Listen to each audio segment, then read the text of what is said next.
அனைவருக்கும் வணக்கம். நம்ம பாரம்பரிய ஜோதிடம் சார்ந்தவர்களை தொடர்ச்சியா வகுப்புகளுக்கு வீடியோக்கள் எல்லாமே பார்த்துன்னு வரோம். கடந்த பகுதியிலாம் ஒரு ராசி ரீதியா இருக்கக்கூடிய காரகத்துவத்தை எல்லாம் பார்த்தோம். ராசியுடைய பெயர், ராசியுடைய அதிபதி, தரம் சிரம் உபயத்துடைய பயன்பாடு, பஞ்சபூதத்துடைய பயன்பாடு, அதுக்கடுத்து ஆண் ராசி பெண் ராசி திசைகள் பார்த்தோம், வர்ணங்கள் பார்த்தோம், உடல் உறுப்புகள் எல்லாமே ராசி ரீதியா வச்சு மொத்தமா நம்ம பார்த்தோம். நம்ம பலன் சொல்றதுக்கு தேவையான ஒரு முக்கியமான 3 விஷயம் இது இருந்தா பலன் சொல்லலாம். என்ன அப்படின்னு கேட்டா, ராசி காரகத்துவம் நல்லா தெளிவா தெரிஞ்சிருக்கணும். 2வது விஷயம் கிரக காரகத்துவம். 3வது விஷயம் பாவ காரகத்துவம்.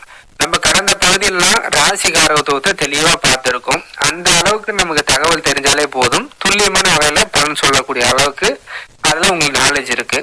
இப்ப நம்ம பார்க்கக்கூடிய விஷயம் கிரக காரகத்துவம். கிரக காரகத்துவம் அப்படின்னாலே முதல் பேசிக்கா ஒரு விஷயத்த தெரிஞ்சுக்கணும். என்ன அப்படின்னா, பூமி அப்படின்ற கிரகம் இருக்குது. இப்ப நான் உங்களுக்கு ஒரு ஸ்கிரீன்ல ஒரு பிக்சர் காட்டியிருக்கேன் பாருங்க. பூமி அப்படின்ற கிரகம் இருக்குது. பூமியை சுற்றி சந்திரன் சுத்தி வருது. அதே இந்த பூமி சூரியனை சுத்தி வருது. இது நம்ம எல்லாருக்குமே தெரிஞ்சுதான். நம்முடைய பூமி சூரியனை சுற்றி வருது. அதனால உங்களுக்கு ஒரு ஸ்கிரீன்ல ஒரு போட்டோ காட்டியிருக்கேன் பாருங்க. இது உங்களுக்கு தெளிவா தெரியும் நினைக்கிறேன். என்னன்னா, சூரிய மண்டலம்னா சூரியன் நடுவில் இருக்குது அப்படின்னு எடுத்துக்கங்க. சூரியனை சுற்றி பூமி வருது சுற்றுவட்ட பாதையில. இந்த பூமிக்கு சுற்றி சந்திரன் அப்படின்ற கிரகம் சுற்றி வருது. இது ஒரு விஷயம். இந்த பூமிக்கும் சூரியனுக்கும் இடையில 2 கிரகம் இருக்குது.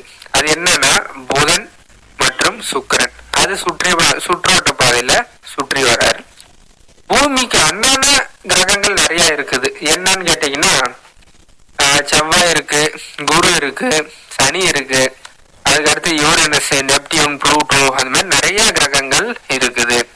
வானவியல் சார்ந்த வகையில நீங்க வானவியல் அப்படின்ற விஷயத்துல பார்த்தோம்னா, வானத்துல புளூட்டோ, நெப்டியூன், யுரேனஸ், அதுக்கடுத்து சனி, குரு, இந்த மாதிரியான கிரகங்கள் எல்லாமே செவ்வாய், பூமி, அதுக்கடுத்து சுக்கிரன், இதையும் தாண்டி புதன், அதுக்கு அடுத்து சூரியன். இதுதான் வானவியல் சார்ந்த வகையில சொல்லுவோம்.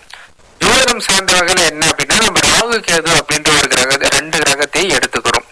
இது எப்படி நம்ம பயன்பாட்டுக்கு எடுத்துக்கிறோம் அப்படின்னா, சூரியன்ல இருந்து பாத்தீங்கன்னா, அதாவது பூமியில இருந்து வலது பக்கம் 3 கிரகம், இடது பக்கம் 3 கிரகம், பூமியை சுற்றிய 3 கிரகம் அப்படின்ற ஒரு கான்செப்ட்ல எடுத்துக்கிறோம். பூமியில இருந்து வலது பக்கம் 3 கிரகம், இடது பக்கம்னா, இப்ப பூமியில இருந்து இடது பக்கம் பாருங்க. பூமி அதுக்குள்ள பாத்தீங்கன்னா, இங்க ஒரு சுற்றுவட்ட பாதையில நமக்கு சுக்கிரன் அப்படின்ற கிரகம் உள்ள சுத்தும். அதுக்குள்ள பாத்தீங்கன்னா நமக்கு புதன் அப்படின்ற கிரகம் இருக்கும். மையத்துல சூரியன், புதன், சுக்கிரன், இந்த 3 கிரகமும் இந்த பூமியில இருந்து வெளிய பகுதியில் இருக்கக்கூடிய வகையில செவ்வாய், அதுக்கு அடுத்து குரு, அதுக்கு அடுத்து சனி, இந்த 3 கிரகத்தையும் எடுத்துக்கிறோம். இங்க ஒரு 3 கிரகம், இங்க ஒரு 3 கிரகம், மொத்தமா 6 கிரகம்.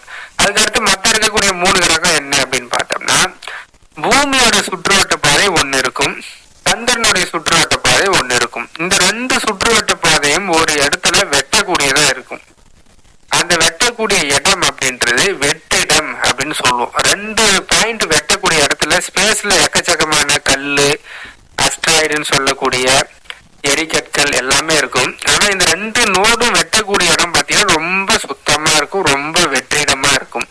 அந்த இடத்துல இருந்து ஒரு கிரகத்துடைய கதிர்வீச்சு பூமியை ரொம்ப எளிமையா நெருங்குது அப்படின்றது ஜோதிட சாஸ்திரம் கூறுது. எனவே இந்த 2 நோடு பாத்தீங்கன்னா வடக்கு தெற்குன்னு சொல்லுவோம். வடக்கு நோடு தெற்கு அப்படின்னு சொல்லுவோம், நார்த்து சவுத்து. அந்த வடக்குன்றதை ராகுவாகவும் தெற்கு அப்படின்றத கேதுவாகவும் எடுத்துக்கிறோம். இந்த 2 பாயிண்ட்டுமே நம்முடைய பூமியை இன்ஃப்ளூயன்ஸ் பண்ணுது. ஆக மொத்தம் 9 கிரகங்கள். சூரியன், அதாவது பூமியில இருந்து இடது பக்கம் 3 சூரியன், புதன், சுக்கிரன். அதே மாதிரி பூமியில இருந்து வலது பக்கம் 3, அதாவது செவ்வாய், குரு, சனி. அதுக்கு அடுத்து பூமி சுற்றுவட்ட பாதையில இருக்கக்கூடிய 3, பூமி சுற்றுவட்ட பாதையில ராகு 1, கேது 1, பூமியை சுத்தி வர சந்திரன் 1, மொத்தம் 9. இப்ப வானவியல் சார்ந்தவர்களே புளூட்டோ, நெப்டியூன், யுரேனஸ் எல்லாம் இருக்குல்ல, அதெல்லாம் ஏன் எடுத்துக்கிறது இல்லை அப்படின்னு கேட்டோம்னா, அந்த கிரகங்கள் பூமியை இன்ஃப்ளூயன்ஸ் பண்ணாது. பூமியில இருந்து ரொம்ப தொலைவில் இருக்குது அந்த கிரகங்கள். அதனால புதுசா 1008 கிரகங்கள் கண்டுபிடிச்சாலுமே கூட நம்முடைய பூமியை இன்ஃப்ளூயன்ஸ் பண்ணாது. ஏன்னா பூமியை பொறுத்த வரைக்கும் வலது பக்கம் 9, இடது பக்கம் 9, பூமியோட சுற்றுவட்ட, அதாவது வலது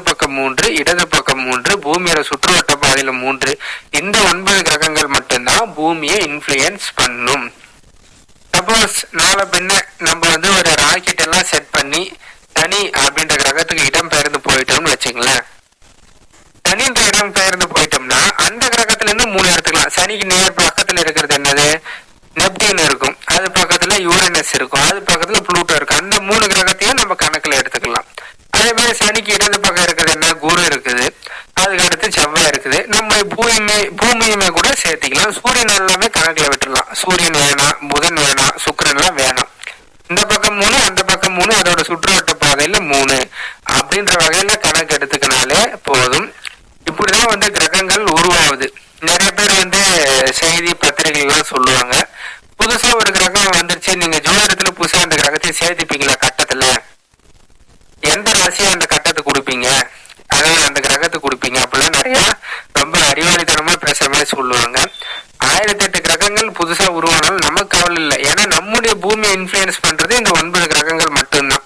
சரிங்களா? புதுசா ஏதோ ஒரு கிரகம் உருவாதுன்னா அது நம்மளை இன்ஃபுளுயன்ஸ் பண்ணாது. ஏன்னா இந்த சுற்றுவட்ட பகுதியில் இந்த கிரகம் மட்டும்தான் வருது, வேற எந்த கிரகமும் உள்ள நுழைஞ்சு வந்துட முடியாது. சரிங்களா? அதனால கிரக காரத்துவத்துல முதன்மையா நம்ம தெரிஞ்சுக்க வேண்டிய விஷயம், 9 கிரகங்கள் தான் நம்மள ஆட்டி படைக்குது. வானவியல் சார்ந்த கிரகங்கள் வேற, ஜோதிடம் சார்ந்த கிரகங்கள் வேற அப்படின்றத நம்ம தெரிஞ்சுக்கணும். ஜோதிடம் சார்ந்த கிரகங்கள் எது அப்படின்னா சூரியன், சந்திரன், அதுக்கடுத்து செவ்வாய், புதன், குரு, சுக்கிரன், சனி, அதுக்கடுத்து ராகு, கேது. இந்த கிரகங்கள் தான் ஜோதிடம் சார்ந்த கிரகங்கள் அப்படின்னு நம்ம எடுத்துக்கணும். இதுதான் நமக்கு கிரக காரகத்துவத்துல முதல் படிக்கக்கூடிய ஒரு விஷயமா இருக்கும். இந்த கிரக காரகத்துவத்துல ஒவ்வொரு கிரகத்துக்கும் உண்டான ஒரு காரகத்துவ தன்மை இருக்குது. அது என்ன அப்படின்னு சொல்றேன். என்ன அப்படின்னு பார்த்தோம்னா,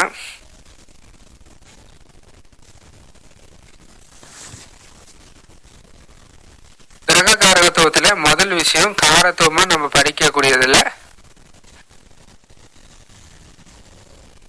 சூரியன் அப்படின்ற கிரகத்தை எடுத்துக்கலாம்.